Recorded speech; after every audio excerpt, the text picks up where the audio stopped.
Rod Rosenstein must recuse himself, and it calls into question his judgment as somebody who is fighting Congress for the release of these documents. Now we understand through this redaction or through this release of documents that he actually signed the document to allow the FISA warrant. I don't understand how he could oversee this, and now I understand, and it calls into question the judgment at the top levels of the Department of Justice and FBI.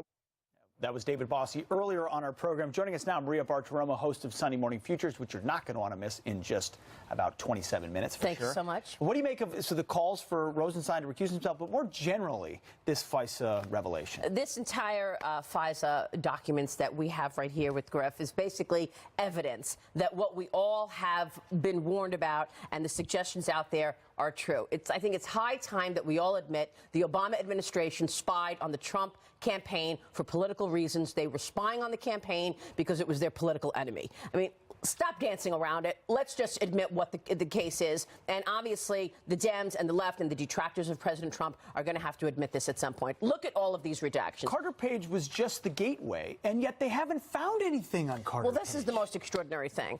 Carter Page was the guy who was wiretapped. You know, we have a comment from him this morning, and no charges at all. I mean, the fact that he's still running around, if he was this, Russian agent, then why haven't there been any charges? This charade has got to stop. Well, as you know, Mark Meadows has been tweeting out about this, head of the Freedom Caucus. You have Bob Goodlatte on your show. That's right. Next hour. What do you think the big questions are going to be coming from them? Because they may have the chance now to sit down with Rosenstein and others that have been part of this and try and get to the bottom of it. Well, I understand that the witness list is growing in terms of Bob Goodlatte's list. He's going to join me, the chairman of the Judiciary Committee. We're going to get his reaction to this FISA warrant evidence and also get a list from him of who exactly he would like to speak to. I understand John Brennan is on that list. I mean, here you have John Brennan trashing the president at every moment that he can. Meanwhile, he's incredibly conflicted in this story. Rod Rosenstein, you make a great point. The bottom line on Rod Rosenstein is increasingly, for the last several months, all of the chairmen of these committees,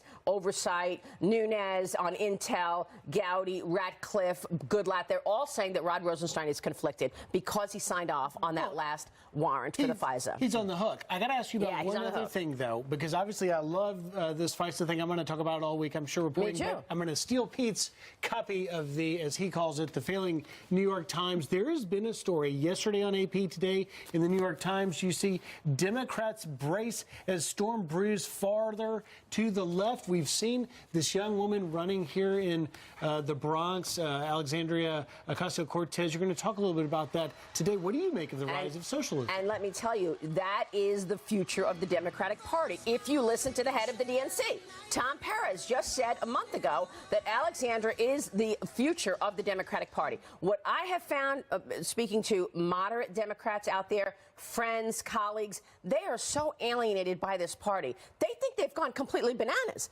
Abolish ICE, no borders, open borders. Who wants that? And it's not just that. I mean, from an economic standpoint, you've got free Medicare for all, $15 minimum wage, and free college tuition. Universal basic income. Nancy Pelosi's going to raise your taxes. There's that. Right. Universal basic income will just give you money. You're a capitalist. What does it say to you when the other major party in our country says, no, we're for socialism? I think of Trump derangement syndrome again. They hate him so much that they are willing to throw away all of our ideals and values around capitalism and democracy. It's interesting. You listen to Joe Biden, who was on the border. He was in Arizona on Friday, and he's thinking about running in 2020 against President Trump. And just the way that he's talking about immigration and the border and his rhetoric, it's very clear that he knows in order to win that primary, you got to go there. You got to say those things. Bingo. It's exactly right. You have to go there because that's where the leadership wants to go. That's why, in my view, any moderate Democrat that wants to go up against President Trump in 2020, you won't even get your party's nomination. Yeah. Tim Ryan,